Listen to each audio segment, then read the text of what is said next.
हाय दोस्तों। पता है एक कहावत है, एक स्त्री का पल्लू दो समय में बहुत काम आता है। एक तो जब आप कुछ करके भागने की फिराक में अपनी बालकनी से नीचे कूद रहे हो तो पकड़ कर नीचे आने में, और ऐसा लोगों को लगता है जब उस स्त्री को जीवन में ऊपर जाना हो। एक लड़की को अपने करियर में आगे बढ़ने के लिए अपने आप को सेक्रीफाइस करना पड़ेगा, अपने कैरेक्टर के साथ कॉम्प्रोमाइज़ करना पड़ेगा। क्या आप ऐसा सोचते हैं? आज कोई भी लड़की अगर किसी कॉर्पोरेट सेक्टर में, करियर की बात कर रही हूँ, अभी आउट ऑफ द बॉक्स मत जाइए, मैं करियर की बात कर रही हूँ। कॉर्पोरेट सेक्टर में कोई भी लड़की अगर किसी मैनेजमेंट प्रोफाइल पर है या फिर किसी ऐसी प्रोफाइल पे है जो एक काइंड ऑफ अचीवमेंट है, तो इसका मतलब है उस बंदी ने सेक्रीफाइसेस करे। क्या आप भी ऐसा सोचते हैं? अगर आप ऐसा सोचते हैं तो मुबारक हो, आप इस पुरुषसत्तात्मक समाज के इस सोच के एक बहुत ही अग्रिम योद्धा हैं और भावी पीढ़ी है। क्योंकि मैं ऐसा बिल्कुल नहीं सोचती, and not being a girl only. अगर मैं मेल भी होती तो भी मैं ऐसा नहीं सोचती।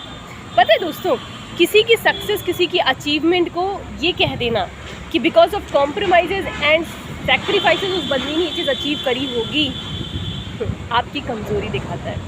ये दिखाता है कि आपकी हैसियत नहीं है उससे कॉम्पीट करने की, इसलिए उसकी अचीवमेंट को आप गाली दे रहे हो। देखो, मैं ये नहीं कह रही कि कोई भी लड़की इस बात को नहीं पकड़ती है, बट ये एक जजमेंट फॉर्म करना कि लड़कियां अगर कॉर्पोरेट सेक्टर में आगे जा रही हैं या करियर में आगे जा रही हैं तो कहीं ना कहीं दे हैव टू सेक्रीफाइस, ये आई थिंक बेवकूफ़ी है। और जो भी पर्सन मेरा चैनल देखते हैं उनको अच्छे से पता है, मैं कभी भी हवा में बातें नहीं करती। मेरे पास प्रॉपर डेटा होता है, प्रॉपर रिकॉर्ड होता है, जिसकी मदद से ही मैं अपनी चीज़ों को प्रूव करती हूँ, राइट। तो अभी जो मैं थोड़ा सा डेटाबेस में आपको बता रही हूँ कहाँ से ये डेटा मैंने लिया है। I just wanted to tell कि क्राउड फंडिंग ने एक तरह का सर्वे कराया था। डेटा अभी बिल्कुल रिसेंट नहीं है, थोड़ा सा ओल्ड हो सकता है, बट है डेटा। क्राउड फंडिंग ने एक सर्वे कराया था, उसमें जो उनके CEO हैं मिस्टर बैरी जेम्स, उन्होंने बताया कि क्राउड फंडिंग के जितने भी वो होते हैं की जाती है, जहाँ से भी crowd funding achieve, more than 23% जो रेट ऑफ वो है सक्सेस, वो लड़कियों का ज़्यादा है एज़ कम्पेयर टू बॉयज़। अब क्राउड फंडिंग से आप क्या समझते हो? क्राउड फंडिंग लाइक आपका मार्केटिंग हो गया, या जैसे क्लाइंट्स के केस में सक्सेस रेट हो गई, या जॉब अपॉर्चुनिटी अवेल कराना, this is called as crowd funding. Crowd से फंडिंग होना, that is crowd funding, right. तो मोर देन 23% से ज़्यादा सक्सेस रेट गर्ल्स का होता है। इसके अलावा अगर हम डेटा उठाएं तो ज़्यादातर more than 75% young recent startups ऐसे हैं जो मेल ओन्ड हैं। मतलब 75% स्टार्टअप्स ऐसे हैं जिन्हें बेसिकली एक मेल लीड करता है। तो इसका मतलब तो ये हुआ कि वो mens are more qualified, more deserving, more having more potential to run an organization, to start an organization. But जब आप डेटा निकालेंगे, so to gain acknowledgement from clients, to generate more revenues, to generate more job profiles and to establish a startup, लड़कियों का rate बहुत ज़्यादा है as compare to male oriented. तो ये जो डेटा में डिफरेंस है, कहाँ से आ रही हैं ये चीज़ें? क्यों?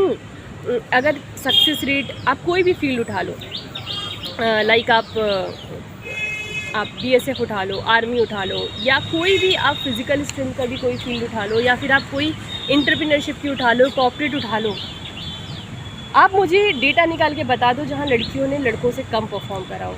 आप एकेडमिक्स उठा लो ना यार, 10-12 के रिजल्ट्स देख लो, टॉपर्स जनरली लड़कियाँ होती हैं। तो यार अगर लड़की इतना डिजर्विंग है तो फिर इतना ज़्यादा अनइवन ग्राउंड क्यों मिलता है उसको खेलने के लिए? क्यों उसके साथ डिस्क्रिमिनेशन होता है? जब बात मैनेजमेंट प्रोफाइल पे प्रमोशन की आती है, चीज़ों के लिए आगे बढ़ने की आती है, तो लड़कियों को पीछे क्यों रखा जाता है? उसके पीछे भी हमारी जो सोसाइटी है, हमारा जो कल्चर है, वो रिस्पॉन्सिबल है, राइट? कैसे? देखो, डे 1 से पहली चीज़ तो एक धारणा है। अभी तो खैर ये चीज़ें थोड़ी सी चेंज हुई हैं, बट स्टिल लड़कियां जब पैदा होती हैं ना, तो फैमिली को एक चीज़ रहती है, अब शादी करनी है, डाउरी का अरेंजमेंट करना है। एक थॉट रहता है कि भाई लड़की तो पति पर डिपेंडेंट होने वाली है, तो इसको ज़्यादा पढ़ाना क्यों? चेंजेस आए हैं सोसाइटी में, बट यार कुछ ही जगहों पर आए हैं। अभी भी हमारे यहाँ गांव विलेजेस की संख्या बहुत ज़्यादा है as compare to cities. Thinking एक ही रहती है कि लड़कियों की शादी करनी है, डाउरी का अरेंजमेंट करना है। भाई लड़कियां शादी के बाद डिपेंडेंट होने वाली हैं, तो पढ़ाना क्यों है? तो यार ये सारी जब चीज़ें हैं, साथ ही साथ ये माना जाता है लड़कियां फिज़िकली स्ट्रेंथ में कम होती हैं लड़कों से, उनको सिक्योरिटी की ज़रूरत पड़ती है।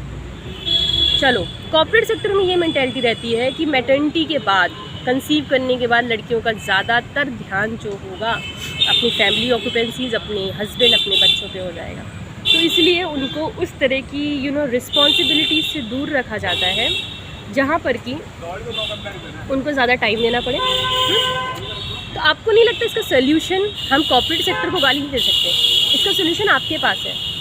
मुझे एक सवाल का जवाब आज देना यार, मे आई नो कि ऐसा क्या चीज़ है जो हमने एक स्टाम्प बना रखा है, एक बेंचमार्क बना रखा है कि घर का काम लड़की करेगी, शादी के बाद बच्चे लड़की संभालेगी। क्यों?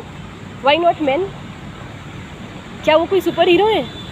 ऐसा क्या उखाड़ रखा है उन्होंने जो उनको इन चीज़ों से दूर रखा जाता है? ये क्या, जब एक बच्चा इस दुनिया में आता है तो उसके ऊपर स्टैंप लग के आता है क्या कि ये लड़की है तो इसकी ये जिम्मेदारियाँ, ये लड़का तो नहीं? क्यों? तो जब ये डिस्क्रिमिनेशन गॉड ने नहीं करा है तो आप क्यों करते हो? हमारा देश, हमारा कंट्री इसीलिए पीछे है। अगर आप वेस्टर्न कल्चर को जाके देखोगे ना, ऐसा कोई डिस्क्रिमिनेशन नहीं है। यार तुम खुद सोचो ना, अगर शादी के बाद भी एक लड़का बोले कि ठीक है यार, तू भी घर संभाल, मैं भी घर संभालूंगा, तू भी 9 घंटे काम करेगी जॉब में, मैं भी करूँगा, घर आने के बाद तू आधा काम करना, आधा काम मैं करूँगा, बच्चे तू संभालना, बच्चा मैं भी संभालूंगा, आपको नहीं लगता लाइफ कितनी बैलेंस हो जाएगी? क्योंकि लड़कियों के साथ ये गलत हो रहा है, उनकी जो क्षमताएँ हैं उनको मौका ही नहीं दिया जा रहा आगे जाने के लिए। मैं इस चीज़ से बिल्कुल खिलाफ हूँ कि घर का काम लड़की करेगी। क्यों? वाई? तुम मेल पीपल ने क्या कुछ उखाड़ रखा है जीवन में? ऐसा क्या वो 30 मार खान बन के बैठे हुए हैं क्या? I hate this culture. So with immediate effect इन चीज़ों पे वर्क होना चाहिए, because girls have the calibre, girls have the potential and that is required to be. ऊपर आने की उसकी ज़रूरत है, एक इवन प्लेटफॉर्म मिलना चाहिए for the girls to play.